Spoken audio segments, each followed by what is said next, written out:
Welcome, everybody. This is the first lecture for the Art of the Future History of Ceramic class.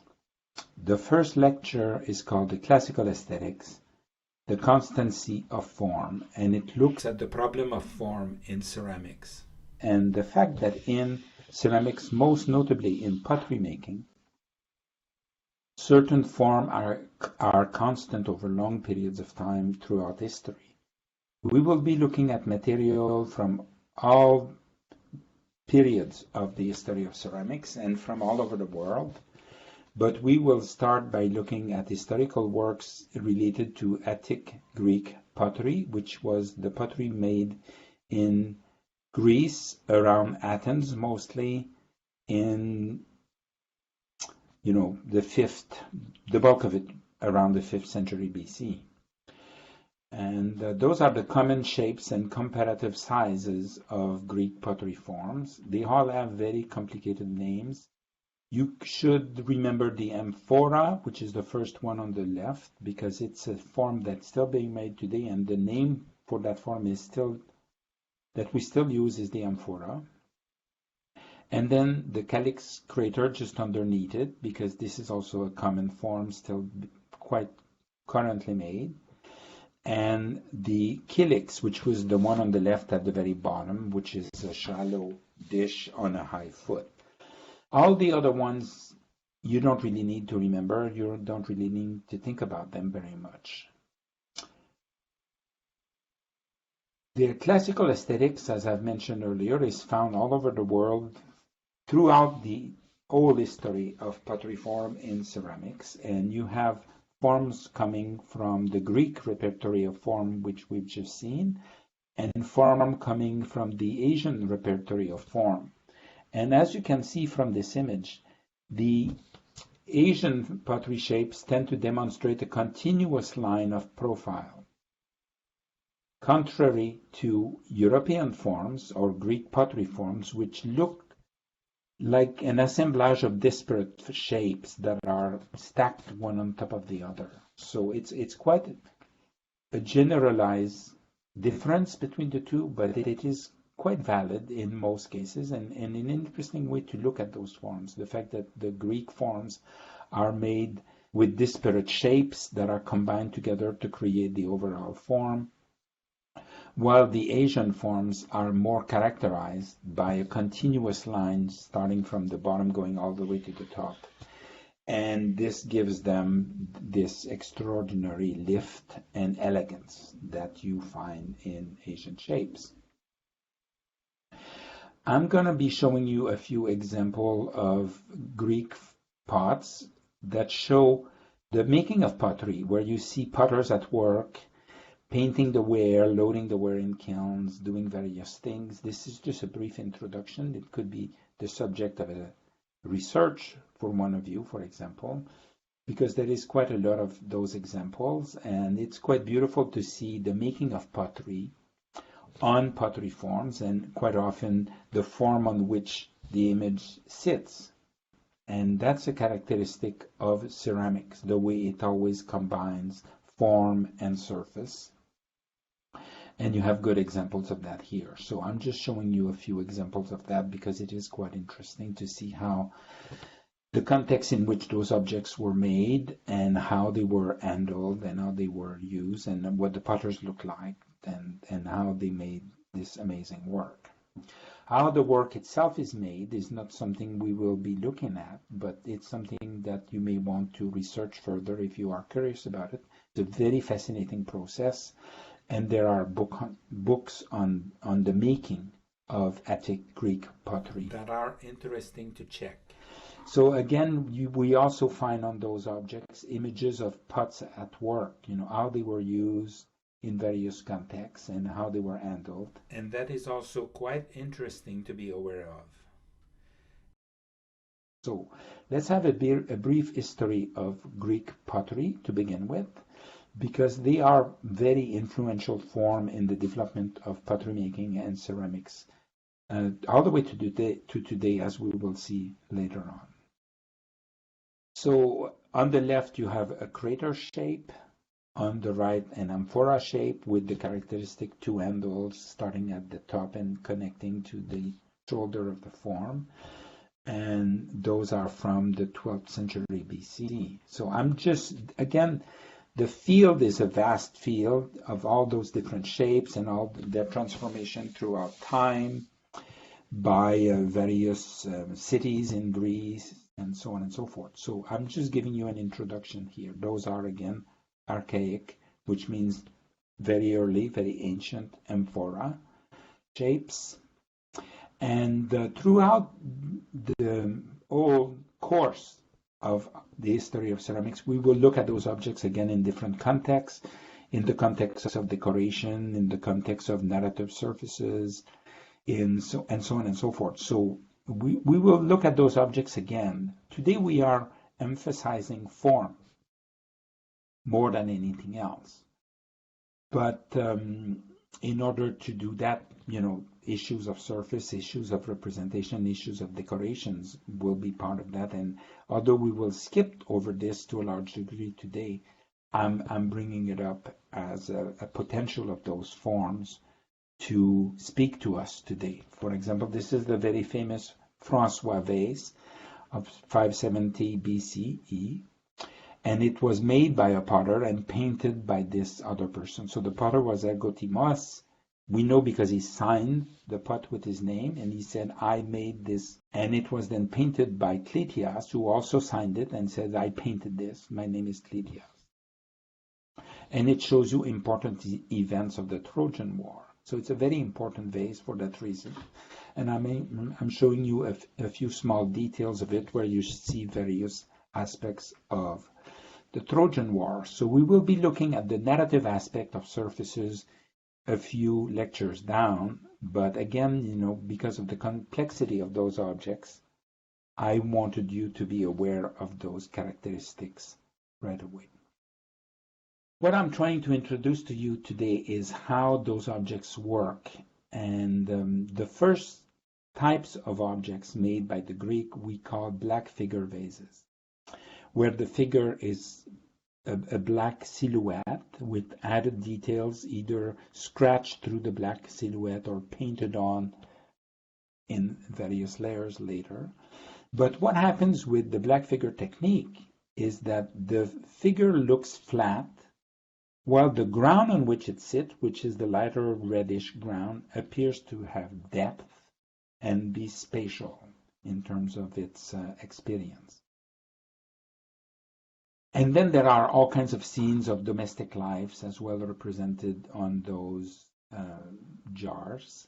This is a little perfume bottle, basically, by Amasis, which shows people weaving clothing and issues around women working with fiber techniques.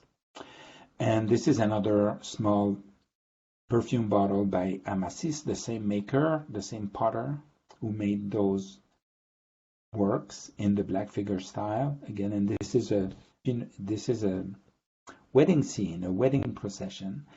And then here you have an unfolding of the surface of the objects, because the object is experienced in the round, three-dimensionally as a 360-degree continuous image. And here it has been unfolded photographically so that you can see how it starts and how it moves around the form and completes itself, which is quite an interesting way to experience those objects, which basically otherwise would demand to be handled and experience in fragments as you rotate the object in your hand, a bit like a movie happening to you. And so those objects have a lot of complexities in terms of their making, also their experience, and the richness of their surfaces as they are experienced.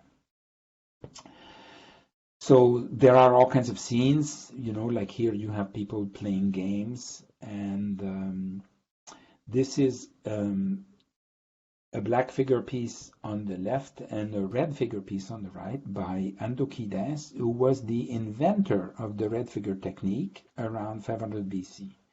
And here you have the same scenes depicted 50 years apart, when Ezekias was working The black figure style was the technology people were using to make those Greek vases. And then Andokides decided to reverse the proposition and make the figures the red ground on a black surface.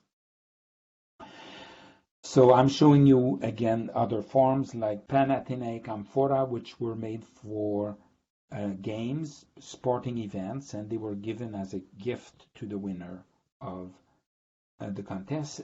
And I'm showing you those because it's the only type of Greek pottery that remain in the black figure style, even when the red figure style became in fashion. They continued to make those types of amphora to be given as gift to the winners of important sporting events. They continued to make those amphoras in the black figure styles all the way until the Roman period, when this type of ware basically ceased to exist to a large degree. So when the red figure style was first invented, for a while we have something quite interesting which we call bilingual vases, where the potter would paint an image in black figure style on one side of the vase and in red figure style on the other side. This is two sides of the same vase, again by Andokides, the inventor of the style. And he was probably trying the proposition, seeing, how can I do this? And then what happens when I do such a thing? So again, to repeat myself a bit, which is something I will do constantly, on the left you have a black figure style representation. So you can see the image looks flat, and the ground seems to have depth and spatial reality. While the red figure style is quite different, because on the red figure style, the figure appears to have volume, to occupy space in a credible way, while the ground becomes flat and doesn't have any depth perception to speak of. So there is quite a reversal on the pictorial experience and the aesthetic of the work and how we relate to it when that shift happened. And it is an important shift that is important to understand and be aware of. Another thing that is debated a lot is how were those work made and how were the color applied. And you can clearly see sometimes that the work is painted with a brush, various sizes of brush and so on. But there is still quite a lot of debate by the specialists on how raised lines were made, when the line has somewhat of a physical presence and has a low relief by being raised. And people have come up with all kinds of theories about how this was done, and there is no real agreement up to today on how this was made. And you can see how this line sometimes is quite flat when it's painted with a brush, but at other times, like in the profile of those figures and in some details, the line has a thickness. And my suggestion is that it was probably slip trailed with the specific tools, although no such tool were ever found. And a characteristic of the raised lines, it appears to be broken in two, and it has a depressed ridge in the middle of it. And from experience being a potter myself, I know that if you use a tool to slip trail a line, the tool may scrape into the clay and create a ridge, a depression into the clay. And then you applied your material with the extruding slip trailer on top of that line. And when the line you've just applied dries out, it will respond to the ridge that's underneath it and dry as a depression separating the line in two. This is a phenomenon that's specific to applying a ridge line with such a tool over a still soft clay surface, which is when those objects were painted.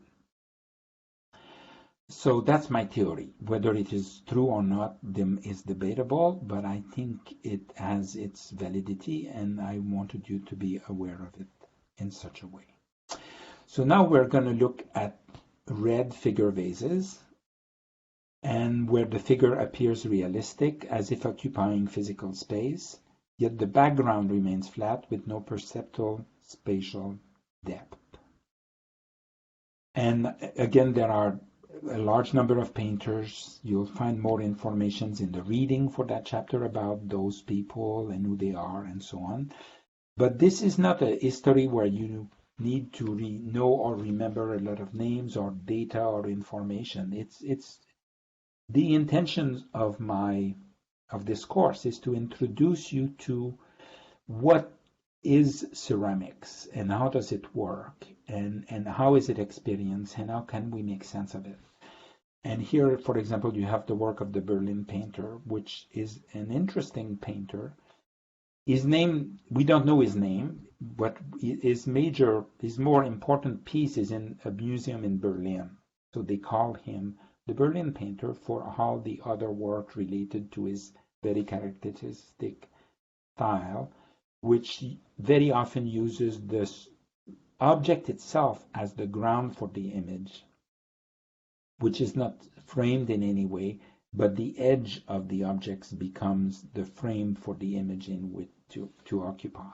It's a very characteristic aspect of the work of the Berlin painter, which makes it quite beautiful and extraordinary. So there are many of those painters over a period of a few hundred years. They all have various names and so on and so forth, but they can be recognized object to object. And this is the work of one of those. And now we're going to look a little bit as an introduction on compositional devices for those types of ware.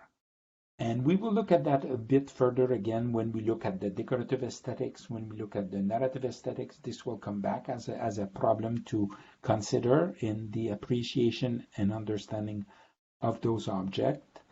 But those are two aspects of it here. You know, on the left, you have an object where the image is articulated over the form following important transitions at the shoulder, at the neck, and so on and so forth. The image is contained into frames that are in relation to the shape and dimensions of the object. Where the one on the right shows how the image becomes compressed by the narrowing of the form, and this accentuates the tensions between the image, so that the image itself is composed over the form to accentuate the psychological nature of what's represented. And that's very sophisticated and quite amazing. Here you have images of both inside a calyx form and outside it as well. Those objects were meant for drinking, so you would put wine into the calyx cup, you would bring it to your lip, you would flip it. And at some point, the level of the wine would hit the boat, and it would appear as if the boat is floating in the wine. And this is a form of experience that's quite exciting, and I call that acted framing, where the framing is activated by the use of the object. Those objects were made to be used. They were used by the Greeks and by other cultures subsequently. And they're not just objects of contemplations, but they're really meant to be activated by use. And this is an example of that here. So circular compositions are often found inside calyx cups, at the bottom of those cups for the drinking of wine. And the way the circle is activated by the image, the way the image touches the circle and creates a variety of pressures and so on, makes those things, the extraordinary work of art that they are. So in all the aesthetics we will be looking at in this class, there is always a form aspect, which is the main characteristic of the classical aesthetics, but they also have a classical surface.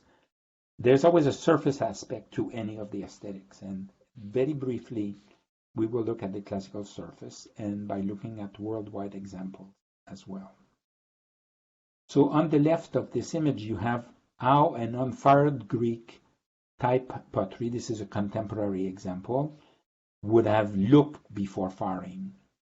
And then this is how it would look after firing, because the slip, which was painted red on red, The clay was probably of a lighter color than the slip to create a distinction when you applied it. But in the firing of the ware, through reduction, the introduction of a lot of carbon in the firing, the painted surfaces would turn into a black surface, and while the clay surface, which was a red clay, would remain red. It's a little bit more of a complicated process than this, but as I've mentioned earlier, if you are curious about it, you can get books that very clearly explain to you how the Greek made those spots at the technical and material level. So sometimes the ware were all blackened and the surface was completely black. But at other times, due to the particularities of the firing process, the black surface would also reoxidize in parts and create red blotches over the surface. So it's a technical flaw, and sometimes it's quite bothersome to the reading of the image. But at other times, it can be integrated in ways that are quite pleasant and interesting. But if you go to a museum and look at a lot of Attic pottery from Greece from that time, you will find objects that have those characteristics, and I wanted you to be aware of the fact that this is why and what happened. Now, as I mentioned earlier, and we will be looking into it a little bit more very soon, Asian forms also are characterized by classical forms that repeats over long periods of time, and those characteristics of dark on light, light on dark that we have discussed with Greek Attic pottery are also found with the same perceptual characteristics on Asian forms. So you have a black figure pieces on the left and a red figure too, although it is light on dark, which is white on a beige surface. But the idea of presence and absence and distance and spatial aspects are found on those objects as they would be on Greek Attic pottery. Two more examples here of light on dark on the left and dark on light on the right in Suzhou ware from the Song Dynasty of China, with the very characteristic, elegant, continuous line of profile that you find in those forms from Asian ceramics.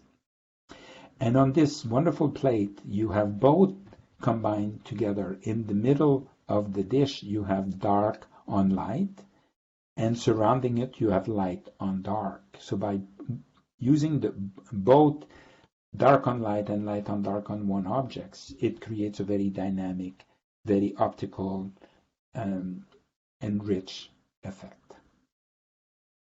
You find the same thing in Pre-Columbian ceramics as well.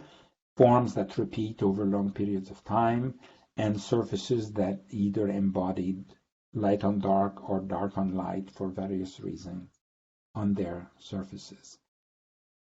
A characteristic of Pre-Columbian ceramics of South America is that a lot of them are what we call stirrup vessels, stirrup bottles, which have this very characteristic double neck or spout attached to it.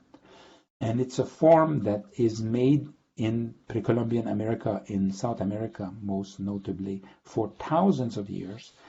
And it's the only ceramic form that is only found in South America during the prehistoric period and nowhere else in the world.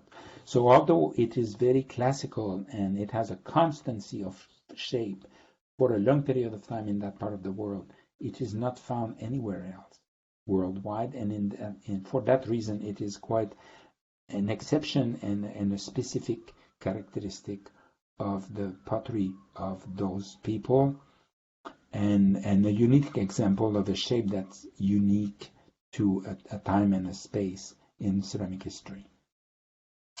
So again, I'm showing you the Antogitas bilingual vase on the left, black figure, red figure on both sides of the objects, and an example by Pablo Picasso where again he painted, having looked at a lot of Attic Greek pottery and making a black figure on a red ground and a white figure on a black ground that also contains black figure on a white ground at the bottom. So he combines the two in a very direct, simple, but extremely sophisticated combination of the dynamics and the differences of spatial perception that we find between black figure and red figure pottery. And two more examples of contemporary makers, one from the 1970s, Paul Soldner, and one a bit more recent by Chris Staley, where the dynamics between white light on dark, dark on light, black figure, red figure, to use a different terminology, are used for very efficient experiences, one that is representational on the left and one that is abstract on the right, but still creates that amazing tension that exists when you have the polarity of black and white or light and dark on ceramic forms.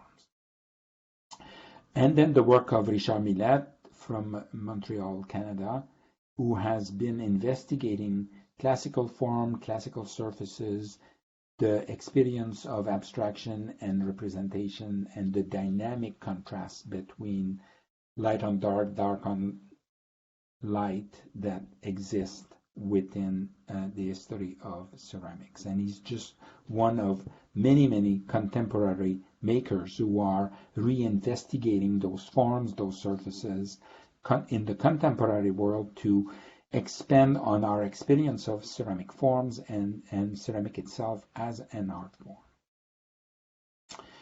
This is an interesting object that I'm including today because it shows the same object as it used to be when it was reconstructed after being found in broken pieces. And it was reconstructed by restorers in a museum to give it again integrity of form, and some elements that were missing in the surface were sort of guessed by the restorer and speculated on in order to give you an approximation of what the object looked like originally. And recently, those types of objects are being taken apart and reconstructed without this speculation. So they don't really add missing parts. They just do it as a black ground, and they don't reconstruct the image. They just give you the bits that exist. Not the true experience of the object as it looked originally, but the true experience of the objects as it exists in the present world today. So, as I mentioned earlier, there are many classical traditions, and we'll look at some of them. The Romans did a lot of pots that use classical forms and aspects of classical surfaces as well. You have this in Egypt, where those types of forms would have been made for hundreds, if not thousands of years. The same thing in China, starting in 4000 BCE with some of the earliest thrown on the wheel vessels with very characteristic forms that are extraordinary in their modernism, in their contemporary quality, although they are 6,000 years old. Two more examples of those earlier, very early, very thinly thrown forms coming from the repertory of Neolithic Chinese ceramics. And what's interesting about those pots is that, contrary to what I've said about Asian forms, which are characterized by a continuous curved line going from the base to the top, those objects are much more characterized with an assemblage of disparate shapes, the way Greek Attic pottery tend to be. And so there is, what I'm telling you here is there is no, it's not laws that are universals. Those laws are broken for various reasons at different times in different places. But it's interesting to understand how those forms are diverse over time and how there is all kinds of relationships and correspondence between different times and different cultures. And this is basically why the structure of this class is such as it is. Again, two more recent examples, one by Michael Powolny from 1900 and another one by the husband and wife team Jean Arp and Sophie Tauber from 1917. So they're very simple, very reduced, very minimalist, very radical objects coming from very early modernism. And it's actually quite interesting to consider that such radicalism of form, simplicity of form, and minimal aspects to shape, form, and surface and pattern are found in ceramic forms earlier than they are found in painting or in sculpture or in other art forms. That ceramics is very often a precursor and will do very radical things before it happens in other fields. You have two examples from Pre-Columbian Peruvian America. Again, the characteristic stirrup vessel forms in both cases, which was a ritual objects used for offering in tombs, and this is why we have so many of them and so many have been preserved to us. There are literally tens of thousands of those objects in existence in the world today. Other example from the Nazca culture. So again, another versions of the stirrup vessels with two spouts instead of one and an arched bridge between the two, quite characteristic of the Nazca culture.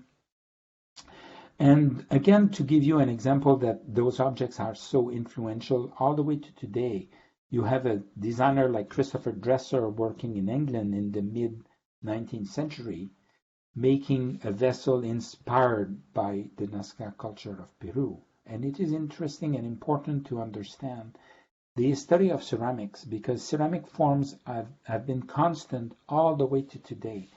And contemporary makers look at those forms for inspiration and reinterpret them in the context in which they are made now or have been made at various times. Those are amphora shapes from Inca Peru. Again, we call those forms amphora, although they're not from Greek period times and they're not from that part of the world at all. But it's a way for ceramic history to understand that a form made in Greece and a form made in Peru at different times can have similar characteristic at the level of form. And this is why those shapes are all so-called amphora shapes by historians. And then this is an amphora made out of plastic in Guatemala, so that it's a very, very ancient form that's now made in a completely different material in the contemporary world for similar reasons than they were made by the Greeks. And this is why the form is the same. And although the material has changed, there is still a need for the form and the culture, and it is still being made today for that reasons. Examples from various cultures from all over the world, that there could be a huge amount of them. One is from Native American societies from around the Mississippi in the United States, and the other one is from Nigeria. And I've included it here because it's interesting to make a correspondence between pottery forms and human bodies as well. Here you have a head with skin scarifications, and it's abstracted representation on a vessel form as well. Examples from Iroquoian cultures of the woodlands of eastern North America, and the reinterpretations by Elda Smith from 1973 on the right. So the object on the left is probably a few hundred years old. The one on the right quite recent, but they both continue the same dialogue with form and with surface and with function and with use and with the purpose of those objects within culture today. And the Native American potter Nampeo from the Navajo culture of Southwest United States. I'm introducing a lot of material to you without going very much in depth about it, so that you are aware that Nampeo was an important potter working at the beginning of the 20th century in Navajo country. And if you are curious about who she was and what she did and how she made things and why she made them, you can, now that you are aware of her existence, research it further for your own specific needs. So let's look a little bit more at the Asian classical aesthetics, because with the Greek classical aesthetics, it is a tremendously influential aesthetics within the development of form in ceramic history. So here you have two examples from Korea,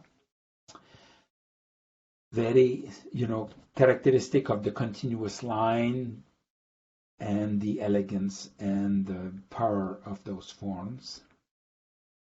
Two more examples from Korea. The basic classical aesthetic cultures of Asia are China and Korea. Japan is a very different story that we will talk about much, much more in the material aesthetics quite later on. But it's important, we tend to overwhelm the history of ceramics with the importance and influence of China on the development of ceramics, but Korea is also very characteristic in its approach to form and to surface, and it has a very individual and specific approach to those problems that are interesting to be aware of. And again, without going too deeply into what those characteristics are, I want you to be aware that there is a specific Korean classical aesthetics in terms of the balance and composition of the objects and how they are experienced. And here on the left, I have a very interesting object by Susan Wolf, who is a contemporary American artist working in Hawaii, where she's combined both the classical aesthetic of Asian form with the classical aesthetic of Greek forms reinterpreted in Europe in the Rococo period, and she has combined the two of them together in a single object, which is quite extraordinary in many ways. On the left, you have an object from Japan, from the Aniwa period, which is very early in the history of Japanese culture, and its reinterpretation on the right in this throne vessel form by Wayne Gann from British Columbia, Canada. Just to show you how a very, very ancient object that is thousands of years old can serve as the influence to create a much more contemporary version today. Examples from China, again, of various forms that are, again, inspirational to many potters. We will be looking at what famille verte means and what it is about when we look at the decorative aesthetics. Here I want you to focus on the form itself and how the form exists and how it is composed and how influential it can still be for contemporary artists working in a very different context, making work for very different reasons than the Chinese, but are inspired by those forms to create object of meaning today.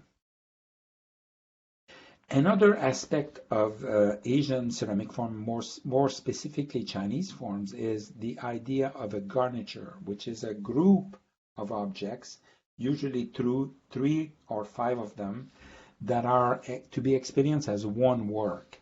And this has been tremendously influential in the development of European ceramics.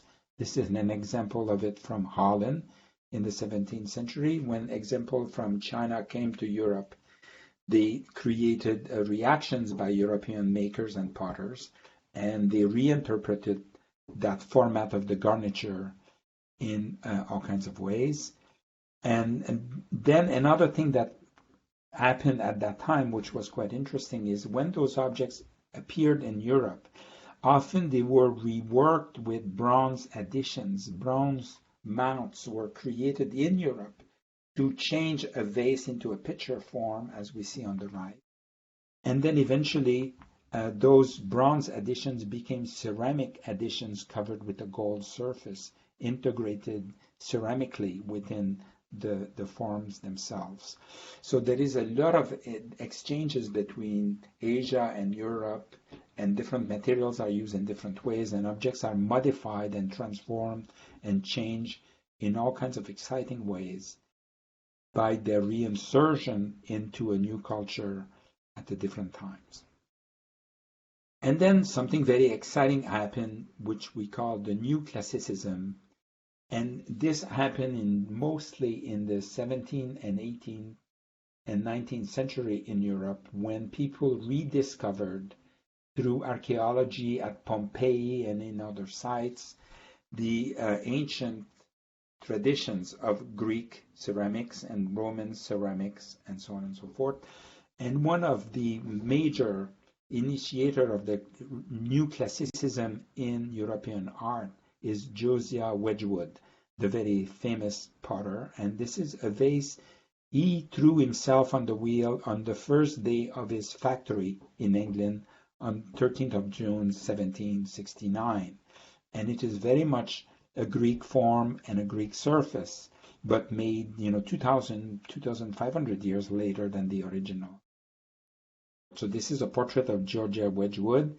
Josiah Wedgwood will come back in numerous lectures I will be given in this course, because he's a tremendously important potter. And this is his portrait painted on porcelain by George Stubbs, who was a very famous painter and who worked with Wedgwood on the making of his ware. And Wedgwood was a great reinterpreter of historical form. This Roman glass vessel, it's an amphora shape from 50 BCE. It's a cameo glass object that was found in Italy and then brought to Europe, and it became known as the Portland vase by the owner of the vase at that time. And with the help of sculptor John Flaxman, Wedgwood made a ceramic version of it, which is still in production by the Wedgwood factory to this day. But the first one was from 1790. So those are, again, two Wedgwood forms from the 1790s, early on in the development of his manufacture in the Midlands of England. And what's interesting about those objects is all the changes that have taken place, in the sense that the originals were low-fired earthenware. This is high-fired stoneware. The original were painted clay on the raw clay and fired in reductions to get the black and red surfaces, while those are first fired with the clay is a black stoneware clay, and the red is painted enamels, painted over the black surface. So it's completely different at the level of material, at the level of technique, at the level of process. And although the aesthetics at the level of form and then the level of surface are quite similar, and quite often they are copying antique originals specifically, as you can see on this example here, where you have the original antique vessel calyx crater from the 440 BCE period, and it's a reinterpretation of the motif on a totally different form by Wedgwood on the right. And then this was done all over Europe in all kinds of manufacturers in different countries. This is an example from Copenhagen from 1800. And I could show many more examples. But another very important influence on European ceramics at the time was Yixing teapots coming from China. This is the oldest extant example from the Song dynasty. And when those teapots arrived in Europe from China, they were reinterpreted by potters, by Wedgwood here. We have an example by Wedgwood. They were also reinterpreted in Meissen in Germany when they were trying to discover the origin, rediscover the making of porcelain making. The first thing they came up with was a very beautiful red stoneware that is clearly influenced by Yixing ware, which is also unglazed red stoneware forms. And then the English did their versions of it as well. And all the way to today, a potter like Linda Sikora, for example, who is a Canadian working in the United States now, reinterpret forms that come from those extraordinarily ancient and amazing traditions like Yixing teapots. The work of Julian Stair, a British potter working now, again, reinterpreting modernist forms, but also Asian forms through Yixing teapots influences in his work. And I could show you tens of thousands of different examples of makers who have reinterpreted forms and surfaces and relationships between those two, form and surface, in their ceramic work. But I'm just showing you some of my favorites, like Marc-Louis Solon working at Minton in the 1870s and 80s. Frederick Urton Reed working in 1905, or another one made in another factory at Lambeth in 1849. You find thousands of examples all over Europe, made in Germany, made in France, made in England, made in all the countries of Europe, where forms coming from the Greek repertoire of forms or the Asian repertoire of forms are reinterpreted by factories, by individual artists like Walter Crane or William de Morgan, where you have here classical forms, a Greek form on the left, an Asian form on the right, with both black figure images, dark on light, representations of narrative scenes. In the early 20th century, Gio Ponti in Italy reinterpreted those forms as well in wonderful ways. And a bit more closer to us, a potter like Michael Frimkes working in Los Angeles, again reinterprets on the left an Asian form, on the right a Greek volute crater, and makes it contemporary by changing the surfaces, making comments on ecology or other issues. And even closer to us, Michael Frimkes was mostly working, although he's very much alive and working now, starting in the 1960s, and one tremendously influential in giving contemporary artists permissions to rework ancient forms in a contemporary context, which is what Grayson Perry, working in the 1990s, does here with a Greek form on the left and an Asian form on the right. Again, the example of Susan Wolf that I've shown you earlier. The piece on the left has a Greek form on the outside and an Asian form on the inside, where on the right you have an Asian form on the outside and an interior of the form, a more European interpretation of a Greek-inspired shape. So I'll show you a few more examples of what I call the classical aesthetics, forms that are made over long periods of time, throughout time by different cultures.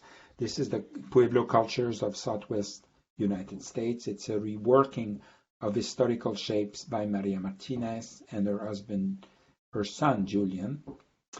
And then to complete these lectures, I will mention quite briefly, because it's a very important tradition that has had tremendous influence all over the world, the Leech tradition, started by Bernard Leech in England at the beginning of the 20th century, and looking at medieval forms from the ancient times of Europe, but also looking at Greek forms, at Asian forms, and reinterpreting those shapes for the contemporary needs of handmade pottery made throughout the 20th century and that are still produced today by potters all over the world. So the aesthetic of Bernard Leech and the Leech tradition is very much a synthesis of Asian form and European forms coming together in a very interesting symbiosis, and that gives them a very beautiful characteristic. And one of his first students was Michael Cordieu, who also worked in Africa and incorporated within that aesthetic some African aspects at the level of form and the level of surface as well. Another one of Bernard Leech's students was Harry Davis, Michael Casson. Again, I'm giving you a few names of potters that I think have done tremendously wonderful work that has been quite influential in their own context, so that you may want to research it further and know more about Gwen Anson Pigott from Australia, who she was, what she did, how she became acquainted with the Leech aesthetic, and how she developed it in her own sensibility, and so on.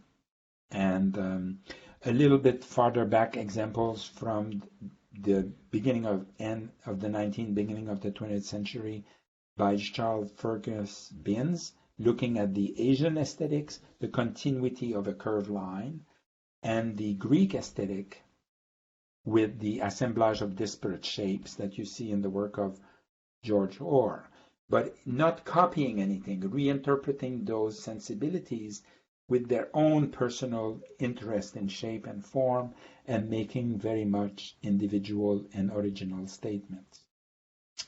We're very close to the end of this lecture for today on the classical aesthetic and the constancy of form, but I just wanted to show you a few examples of sport trophies that are presently being produced and given to the winner of various championships in golf, in tennis, in many things. Golf is particularly interested in those forms.